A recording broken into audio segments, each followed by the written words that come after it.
வணக்கம். நீங்கள் இணைந்திருப்பது சமூகத்தின் மதிய நேர பிரதான செய்திகளோடு இணைந்து கொள்ளும் நான் டாரின் புஷ்பராஜா. விரைவான செய்திகளுக்குள் செல்வதற்கு முன்னதாக முதலில் தலைப்புச் செய்திகள். ஆசியாவின் இஸ்ரேலாக இலங்கையின் வடக்கு கிழக்கு மாகாணம் மாற்றமடையும் எச்சரிக்கும் தேரர். செம்மணி தொடர்பில் நீதியான விசாரணை உறுதி. கார்பன் பரிசோதனைக்கான ஆய்வுக்கூடத்தை கோரியுள்ளோம். அமைச்சர் பிமல் தெரிவிப்பு. கடந்த 5 மாதங்களில் 2000 தாண்டிய ஊழல் குற்றச்சாட்டுகள். சிரேஷ்ட போலீஸ் அதிகாரிகள் சிலருக்கு இடமாற்றம் மற்றும் நியமனங்கள். எண்ணெயென நினைத்து பெட்ரோலை ஊற்றியதால் பற்றி எறிந்த வீடு. வவுனியாவில் விரைந்த தீயணைப்பு பிரிவினர். தலைமன்னார் கடற்பரப்பில் கைதான இந்திய மீனவர்களை விளக்கமறியலில் வைக்க உத்தரவு. வரியால் அதிகரித்த புத்தகங்களின் விலை. அழிவடைந்து வரும் விற்பனை. யாழில் குறி சொல்லும் கோவிலுக்கு பிணி தீர்க்க சென்ற குடும்பஸ்தருக்கு நேர்ந்த சோகம். வீதியை விட்டு விலகி மரத்துடன் மோதிய பஸ். 3 மருத்துவமனையில். அதிர்ஷ்டவசமாக தப்பிய யாத்ரிகர்கள்.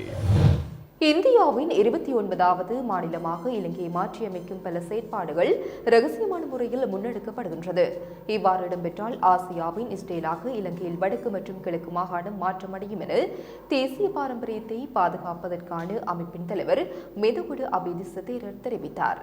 அதன்பின் இலங்கைக்குள் எல்லையை பாதுகாக்க வேண்டிய போராட்டம் தலைதூக்கும் என்றும் தெரிவித்தார். கொழும்பு பண்டார்நாயக்க ஞாபகார்த்த சர்வதேச மாநாட்டு மண்டபத்தில் நேற்று நடைபெற்ற நிகழ்வில் கலந்து கொண்டு கருத்துரைக்கையில் மேற்கண்டவாறு குறிப்பிட்டார். சுற்றுலாத்துறை அபிவிருத்தி செய்வதற்காக இலங்கையில் 21 ராமர் கோயில்களை நிர்மாணிப்பதாக இந்தியா குறிப்பிடுகிறது. இந்து பிராமண சூழலில் பௌத்த மதம் பாதுகாக்கப்படாது. இதனால் தான் இந்தியாவில் பௌத்த மதம் இல்லாதொழிந்தது. இவ்வாறான நிலை இலங்கையில் ஏற்பட அளிக்க முடியாது எனவும் தெரிவித்தார். திருகோணமலை துறைமுகம் மற்றும் அதனை அண்மித்த பகுதிகளில் இந்தியா பல்வேறு செயல் திட்டங்களை மேற்கொண்டுள்ளது. இலங்கை இந்திய ஒப்பந்தம் இந்திய ஆட்சியாளர்களால் பலவந்தமான முறையில் இலங்கைக்கு திணிக்கப்பட்டது. இந்த ஒப்பந்தத்தால் பல விளைவுகள் ஏற்பட்டன. நீதிமன்ற உத்தரவினால் தான் இந்த ஒப்பந்தம் என்றும் இழுபறி நிலையில் உள்ளது. இந்தியாவுடன் கச்சாத்திடப்பட்டுள்ள பாதுகாப்பு சார்ந்த ஒப்பந்தத்தில் இலங்கை ராணுவத்தை 2ஆம் நிலையாக்கும் வகையில் பல ஏற்பாடுகள் உள்ளடக்கப்பட்டுள்ளன. கனடா, பிரித்தானியா மற்றும் அமெரிக்கா ஆகிய நாடுகளின் ஒத்துழைப்பை பெற்றுக்கொண்ட விடுதலை புலிகள் அமைப்பை இலங்கை இராணுவத்தினர் இல்லாதொழித்தார்கள். மகாநாயக்க தேரர்கள் மற்றும் இராணுவத்தினர் இலங்கையின் காவல் தெய்வங்கள் என்பதை ஆட்சியாளர்கள் நினைவில் வைத்துக் கொள்ள வேண்டும் என தெரிவித்தார். செம்மணி மனித புதைகுழி தொடர்பில் நீதியான விசாரணை நடத்துவோம் என்று அமைச்சர் பிமல் ரத்நாயக்க தெரிவித்துள்ளார். யாழ்ப்பாணத்தில் நேற்று நடைபெற்ற ஊடகவியலாளர் சந்திப்பில் செம்மணி மனித புதைகுழி விவகாரம் தொடர்பில் கருத்துரைக்கும் போதே மேற்கண்டவாறு தெரிவித்தார். அவர் மேலும் தெரிவிக்கையில், மனித எலும்புக்கூடுகளை கார்பன் பரிசோதனைக்கு உட்படுத்துவதற்கான ஆய்வுக்கூடம் ஒன்றை வழங்குமாறு ஐக்கிய நாடுகள் மனித உரிமைகள் ஆணையாளரிடம் வேண்டுகோள் விடுத்துள்ளோம். மனித புதைகுழி காணாமல் ஆக்கப்பட்டோரின் பிரச்சினை எவ்வளவு ஆழமானது என்பதை நாம் அறிவோம். ஆகவே செம்மணி மனித புதைகுழிக்கான நீதியை நீதிமன்ற செயன்முறைக்கு உட்படுத்தப்பட்டு வழங்குவோம். அரசு என்ற ரீதியில் இந்த மனித புதைகுழி அகழ்வு பணிகளுக்கு மில்லியன் கணக்கான நிதியை ஒதுக்கியுள்ளோம் என்றார். மன்னார் மற்றும் கொக்குத்தொடுவாய் பகுதிகளில் கண்டுபிடிக்கப்பட்டு மனித புதைகுழிகள் கைவிடப்பட்டதை போல் செம்மணி மனித புதைகுழியையும் மூடிமறைக்க நாம் ஒருபோதும் அனுமதிக்கப் போவதில்லை என இலங்கை தமிழரசுக் கட்சியின் பொதுச் செயலாளர் ஜனாதிபதி சட்டத்தரணி எம். சுமந்திரன் தெரிவித்துள்ளார். அவர் மேலும் தெரிவிக்கையில், அணையாவிளக்கு போராட்டம் அறிவிக்கப்பட்ட உடனேயே அதற்கு ஆதரவு தெரிவித்து எமது கட்சியினரும் பெருந்தொகையான கட்சி அடையாளங்களை தவிர்த்து அதிலே கலந்து கொண்டார்கள். வெளிநாட்டிலே இருந்த காரணத்தினால் என்னாலும் வேறு சிலராலும் அணையாவிளக்கு போராட்டத்தில் நேரடியாக கலந்து கொள்ள முடியவில்லை. செம்மணி மனித புதைகுழியும் வடக்கு கிழக்கிலே அடையாளப்படுத்தப்பட்டுள்ள மற்றைய மனித புதைகுழிகளும் சர்வதேச நிபுணர்களின் மேற்பார்வையோடு சரியான முறையிலே அகழ்வாய்வு செய்யப்பட வேண்டும். பூர்வமாக இது அணுகப்பட வேண்டும். இதற்கான முயற்சிகளை சர்வதேச நிறுவனங்களுடன் நாம் தொடர்ச்சியாக செய்து வருகிறோம். மன்னார் மற்றும் கொக்குத்தொடுவாய் பகுதிகளில் கண்டுபிடிக்கப்பட்ட மனித புதைகுழிகள் கைவிடப்பட்டதைப் போல் செம்மணி மனித புதைகுழியையும் மூடி மறைக்க நாம் ஒருபோதும் அனுமதிக்கப் போவதில்லை என்றார். பிரதான அனுசரணை வழங்குவோர் விடி கேஷ் அண்ட் கேரி மற்றும் விடி சூப்பர் ஸ்டோரின் ஓன் பிராண்டான கல்யாணி அன்னபூரணி பிராண்டின் சகலவிதமான பொருட்கள் மற்றும் இலங்கை இந்திய காய்கறிகள், பழ வகைகள், சிறு தானியங்கள், எண்ணெய் வகைகள், பூஜை பொருட்கள், அன்றாட வாழ்விற்கு தேவையான அனைத்து விதமான பொருட்களையும் ஒரே இடத்தில் பெற்றுக்கொள்ள இன்றைய நாடுங்கள். விடி கேஷ் அண்ட் கேரி மற்றும் விடி சூப்பர் ஸ்டோர், பாரிஸ் லாச்சப்பல்.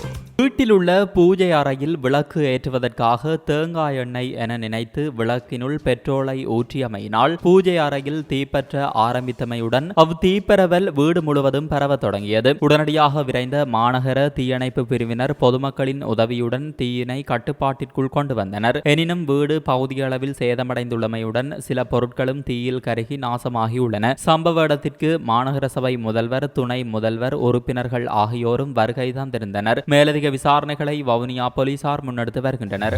பெறுமதி சேர் வரி மற்றும் தேசத்தை கட்டி எழுப்பும் வரி விதிக்கப்பட்டதால் அச்சிடப்பட்ட புத்தகத்தின் விலை 20% அதிகரித்துள்ளதாக தேசிய புத்தக வர்த்தகர்கள் சங்கம் தெரிவித்துள்ளது.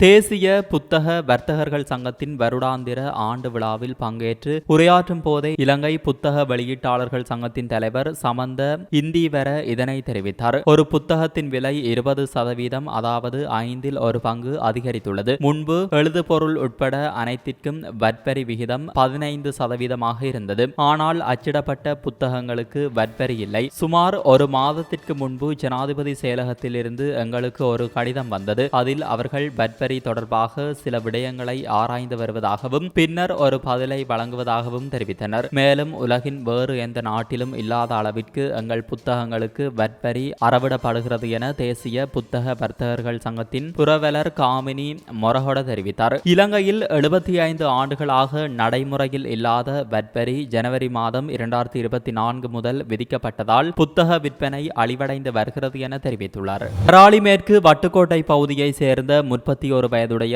செல்வராசா ஜெசிந்தன் என்பவரே இவ்வாறு உயிரிழந்துள்ளார். இந்த சம்பவம் குறித்து மேலும் தெரிய வருகையில், குறித்த குடும்பஸ்தர் உடல் சுவையினமுற்று காணப்பட்ட நிலையில் அராலி மத்தியில் உள்ள குறி சொல்லும் கோவிலுக்கு சென்றுள்ளார். இந்த நிலையில் அங்கிருந்த சாமியார் அவரது பிணியை போக்குவதாக கூறி இளநீர் ஒன்றினை வழங்கியுள்ளார். அந்த இளநீரை குடித்து சிறிது நேரத்தில் குறித்த குடும்பஸ்தர் மயங்கி விழுந்துள்ளார். அதன் பின்னர் அவசர நோயாளர் காவு வண்டி வரவழைக்கப்பட்ட நிலையில் அவர் உயிரிழந்து விட்டதாக தெரிவித்துவிட்டு நோயாளர் காவு வண்டி திரும்பி சென்றுள்ளது. இந்த நிலையில் வட்டுக்கோட்டை போலீசாருக்கு தகவல் வழங்கப்பட்டது. சம்பவ இடத்திற்கு வருகை தந்த வட்டுக்கோட்டை போலீசார் சடலத்தை மீட்டு யாழ்ப்பாணம் போதனா வைத்தியசாலைக்கு அனுப்பி வைத்துள்ளனர். மேலதிக விசாரணைகளை வட்டுக்கோட்டை போலீசார் முன்னெடுத்து வருகின்றனர். இந்த சம்பவம் வரணி வேம்பிராய் வீதியில் மந்துவில் மருதடி சனசமூக நிலையத்திற்கு அருகாமையில் நேற்று பிற்பகல் இடம்பெற்றுள்ளது. குடும்பஸ்தர் ஒருவர் வரணி பகுதியில் ஆலயம் ஒன்றுக்கு சென்றுவிட்டு வரணி வேம்பிராய் வீதியில் மோட்டார் சைக்கிளில் பயணித்துக் கொண்டிருந்த வேளை மந்துவில் பகுதியில் வீதிக்கு குறுக்காக மாடு ஒன்று சென்றதாகவும் இதனால் மாட்டுடன் மோதுண்டு விபத்துக்குள்ளாவதை தவிர்க்கும் நோக்குடன் தடுப்பை பிரயோகிக்க மோட்டார் சைக்கிளை நிறுத்த முற்பட்ட வேளை மோட்டார் சைக்கிள் திடீரென தீப்பற்றியதாக அப்பகுதி மக்கள் தெரிவித்துள்ளனர். இந்த சம்பவத்தில் குறித்த குடும்பஸ்தர் அணிந்திருந்த உடைகளிலும் தீப்பற்றியதால் அவர் சிறிய எரிகாயங்களுக்குள்ளான நிலையில் சிகிச்சைக்காக சாவகச்சேரி ஆதார வைத்தியசாலையில் அனுமதிக்கப்பட்டுள்ளார். அதேவேளை மோட்டார் சைக்கிள் தீயில் எரிந்து முற்றாக சேதமடைந்துள்ளது.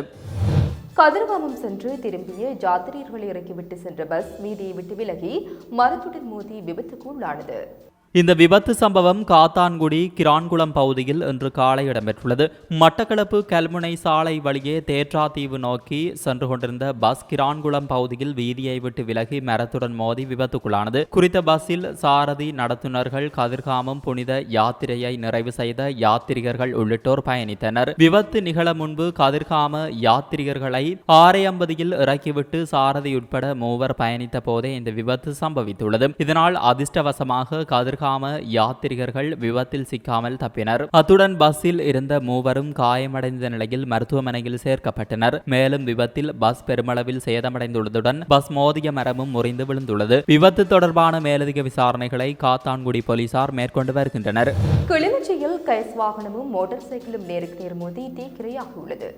பூநகரி போலீஸ் பிரிவுக்குட்பட்ட மன்னார் வீதியில் உள்ள பூநகரி மத்திய கல்லூரிக்கு அருகாமையில் குறித்த விபத்து இடம்பெற்றுள்ளது. விபத்தில் மோட்டார் சைக்கிள் மற்றும் கேஸ் வாகனம் தீக்கிரையாகியுள்ளது. மேலதிக விசாரணைகளை பூநகரி போலீசார் முன்னெடுத்து வருகின்றனர்.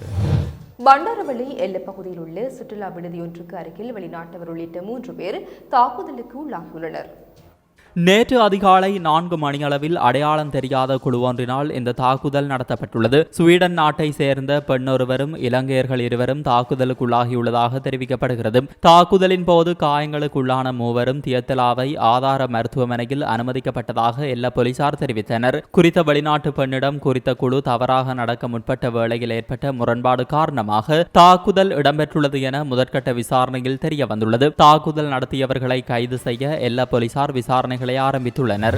யாழ் கொடிகாமம் பகுதியில் உள்ள புகையிரத கடவை மிகவும் அபாயமான நிலையில் காணப்படுவதாக மக்கள் தெரிவித்துள்ளனர். கொடிகாமம் இராமாவில் முருகன் ஆலயத்திற்கு அருகாமையில் உள்ள புகையிரத கடவையே இவ்வாறு காணப்படுகிறது. குறித்த புகையிரத கடவையில் இரு மருகிலும் பாதுகாப்பு கம்பங்கள் காணப்படாத அதேவேளை கடந்த 2 மாதங்களுக்கு மேலாக கடவை காப்பாளர் கடமையில் ஈடுபடவில்லை எனவும் இதனால் பெரும் விபத்துகள் சம்பவித்து உயிரிழப்புகள் ஏற்படுவதற்கான அபாயம் உள்ளதாக அப்பகுதி மக்கள் கவலை தெரிவிக்கின்றனர். இந்த நிலையில் சாவகச்சேரி பிரதேச சபை உறுப்பினர்களான சி பிரபாகரன், சே மயூரன் ஆகியோரிடம் மக்கள் விடயத்தை தெரியப்படுத்தியிருந்தனர். இதனையடுத்து பிரதேச சபை உறுப்பினர்கள் இருவரும் குறித்த புகையிரத கடவையை பார்வையிட்டுள்ளனர். ஆகவே புகையிரத திணைக்கள அதிகாரிகள் இது தொடர்பில் உடனடியாக கவனம் எடுத்து விபத்து ஏற்பட்டு உயிரிழப்புகள் ஏற்படுவதற்கு முன் குறித்த கடவைக்கு காப்பாளரை விரைவாக கடமையில் ஈடுபடுத்தி விபத்துக்களை தடுத்து மக்களை பாதுகாக்குமாறும் மக்கள் அவசர கோரிக்கை விடுத்துள்ளனர். இத்துடன் சமூகத்தின் மதிய நேர பிரதான செய்திகள் நிறைவு பெறுகின்றன. தொடர்ந்தும் சமூகத்தோடு இணைந்திருங்க. இது போன்ற செய்திகளை தெரிந்து கொள்ள சமூகம் நியூஸ் சேனலை சப்ஸ்கிரைப் செய்து அருகில் உள்ள பெல் பட்டனை கிளிக் செய்யுங்கள். மேலும் இது போன்ற செய்திகளை உடனுக்குடன் தெரிந்து கொள்ள சமூகமீடியா.com என்ற இணையதளத்தின் வாயிலாகவும் எங்களுடன் இணைந்திருங்கள்.